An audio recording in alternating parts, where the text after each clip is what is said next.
Hello guys, മൗനരാഗത്തിൻ്റെ ഒരു പുതിയ episode റിവ്യൂയിലേക്ക് സ്വാഗതം. അങ്ങനെ നമ്മുടെ കിരൺ കടയിൽ ചെന്നിട്ട് പറയുകയാണ്, ചേട്ടാ ഒരു 20 മുഴം മുല്ലപ്പൂ എന്ന് പറയുവാണ്. ആ സമയത്ത് ഇപ്പോൾ എടുക്കാൻ സാറേ എന്ന് പറയുമ്പോൾ പെട്ടെന്ന് സരി പറയുകയാണ്, ഞങ്ങളുടെ 25 മുഴം താടും ആദ്യം എന്ന് പറയുകയാണ്.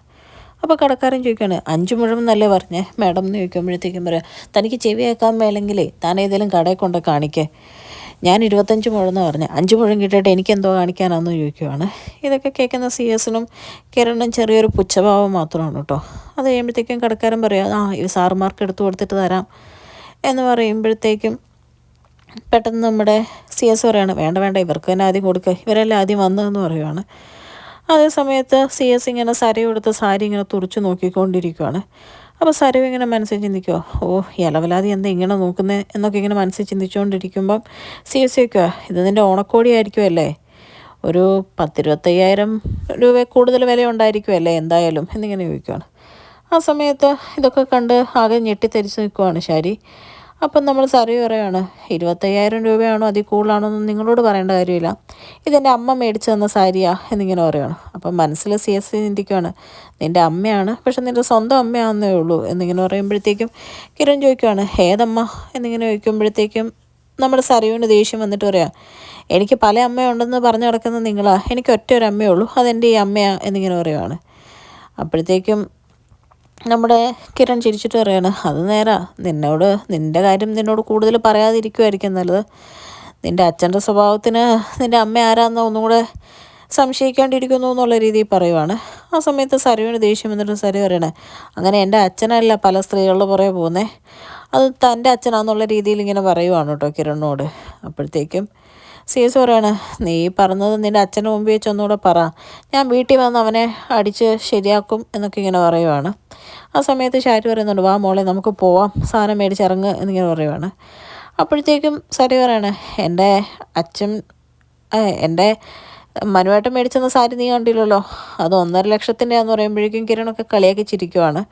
എന്നിട്ട് പറയുകയാണ്, ഞങ്ങൾ അമേരിക്കയ്ക്ക് പോയി കഴിയുമ്പോൾ നിൻ്റെ ഒന്ന് മുഖം കാണില്ല, എത്രയും പെട്ടെന്നൊന്ന് പോയാൽ മതിയെന്നേ ഞങ്ങൾക്കുള്ളൂ എന്നൊക്കെ ഇങ്ങനെ കിരണിനോട് വീമ്പ് പറയുമ്പം കിരൺ പറയുവാണ്, നീ അമേരിക്കയ്ക്ക് പോയതുമാണ്, അമേരിക്ക കണ്ടതുവാ എന്നൊക്കെ ഇങ്ങനെ പറയുവാണ്. അത് കഴിയുമ്പോഴത്തേക്കും കടക്കാരനോട് പറയുന്നുണ്ട്, ചേട്ടാ ഞങ്ങൾ ലേലം വിളിക്കൊന്നുമില്ല, ഇവളുടെ സാധനം കൊടുത്ത് ഇവളെ പെട്ടെന്ന് പറഞ്ഞു വിടുമെന്ന് പറയുമ്പോഴത്തേക്കും വീണ്ടും സരയു കിരണിനെ കളിയാക്കുവാണ് കേട്ടോ. നിൻ്റെ ലേലം വിളിയുടെ കാര്യമൊക്കെ ഞങ്ങൾ അറിഞ്ഞായിരുന്നു, ആ പ്രകാശനും മോനും നിന്നെ തോൽപ്പിച്ചില്ലേ, നിങ്ങളുടെ തോൽവിയുടെ തുടക്കം ഇവിടെ നിന്ന് തുടങ്ങിയെന്ന് കൂട്ടിക്കോ, പിന്നെ നിൻ്റെ ഭാര്യയില്ലേ കല്യാണി, അവളിപ്പോൾ മത്സരത്തിന് പോയിക്കോല്ലേ, അവളും ഉറപ്പായിട്ടും തോറ്റുപോകും എന്ന് പറയുവാണ്. അപ്പോഴത്തേക്കും കിരണിന് ദേഷ്യം വരുവാണ്. അപ്പോഴത്തേക്കും സരയു പറയുക, അവൾ തോറ്റിട്ട് വരുമ്പോഴേ അവളുടെ പേര് എൻ്റെ വീട്ടിലെ പട്ടിക്കിടും എന്നൊക്കെ പറയുവാണ്. ഇതൊക്കെ കേട്ട് ദേഷ്യം വരുമ്പോഴത്തേക്കും ഷാരി സരയുവിനെ പിടിച്ചു വലിച്ച് അവിടെ നിന്ന് കൊണ്ടുപോവാണ് കേട്ടോ. അത് കഴിയുമ്പോഴത്തേക്കും CS-ൻ്റെ സംശയം ഫുള്ള് കിരണിനോട് പറയുകയാണ്, ഞാനാണ് താരയ്ക്ക് സാരി മേടിച്ചു കൊടുത്തത്, അതേ സാരിയായിരുന്നു സാരി കൊടുത്തേക്കുന്നത്, എന്താ അവിടെ സംഭവിച്ചേക്കുന്നതെന്ന് അറിയില്ല എന്ന് പറയുമ്പം കിരൺ പറയാം, ഞാനേതായാലും ഷാരീനെ ഒന്ന് കാണട്ടെ, അവർ വായിന്ന് എന്തായാലും കിട്ടാതിരിക്കുകയില്ല, ഞാനൊന്ന് ചെറുതായിട്ട് കുടന്നു നോക്കാമെന്ന് പറഞ്ഞ് ഷാരീനെ കാണാൻ വേണ്ടിയിട്ട് കിരൺ വരുവാണ് കേട്ടോ.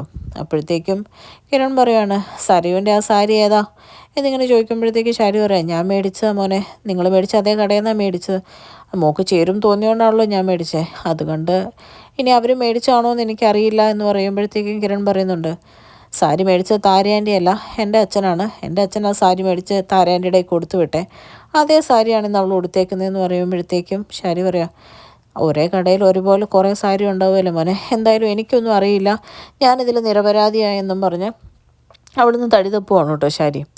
അത് കഴിഞ്ഞ് ഷാരി നേരെ വന്ന് മനോഹറിനെ കാണുവാണ്. എന്നിട്ട് പറയുകയാണ്, മോനെ ഞാൻ ആ സാരി ആ മോക്കെടുത്ത് കൊടുത്തേ, അത് ആ CS മേടിച്ചതായിരുന്നു, അവനാണ് ആ താരയുടെ കൊടുത്തു വിട്ടേ, ആകെ പ്രശ്നമായെന്ന് പറയുമ്പോഴത്തേക്കും മനു പറയുന്നുണ്ട്, ഇനി അമ്മ എന്തിനാണ് ആ സാരി അവൾക്ക് കൊടുക്കാൻ പോയത്, അല്ലെങ്കിൽ അവൾക്ക് ഓണക്കോടി മേടിച്ച് കൊടുത്തതല്ലായിരുന്നോ, ഇനിയിപ്പോൾ എന്ത് ചെയ്യാൻ, അമ്മ തന്നെ കൊണ്ട് തെളിവ് കൊടുത്തോലായി, എന്തായാലും ഇനി വരുന്നിടത്ത് വെച്ച് നോക്കാം എന്നൊക്കെ ഇങ്ങനെ പറഞ്ഞ് ആശ്വസിപ്പിക്കുവാണ് കേട്ടോ മനോഹർ.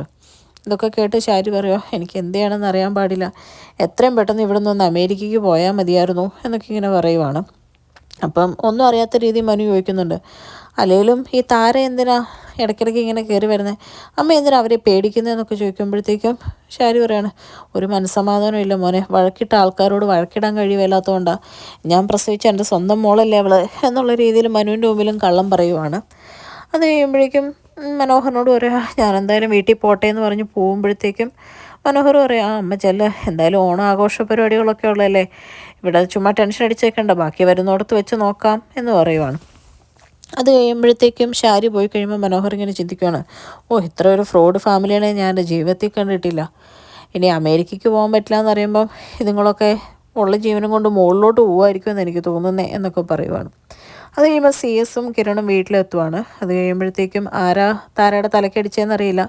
എന്തായാലും താര എന്ന് അവിടെ ചെന്നു. അതവിടെ വെച്ചാണ് എന്തോ സംഭവിച്ചതെന്ന് ഉറപ്പായെന്ന് പറയുമ്പോഴത്തേക്കും കിരൺ പറയാം, മിക്കവാറും സരയുമായിരിക്കും, അവൾക്കാണല്ലോ ഇതുപോലെ അക്രമസക്തമായ സ്വഭാവമുള്ളത് എന്നൊക്കെ പറയുമ്പോഴേക്കും CS പറയുന്നുണ്ട്, എന്തേലും ആട്ടെ, നീ വണ്ടിയിൽ പോയ മുല്ലപ്പൂവൊക്കെ എടുത്തിട്ട് വാ, ഇവിടുത്തെ പരിപാടികളൊക്കെ നടക്കട്ടെ എന്ന് പറയുവാണ്. അങ്ങനെ CS പറയുന്ന കേട്ട് മുല്ലപ്പൂവൊക്കെ എടുത്തുകൊണ്ട് വരുന്ന കിരണിനെ കാണിച്ചുകൊണ്ടാണ് കേട്ടോ ഇന്നത്തെ എപ്പിസോഡ് അവസാനിക്കുന്നത്.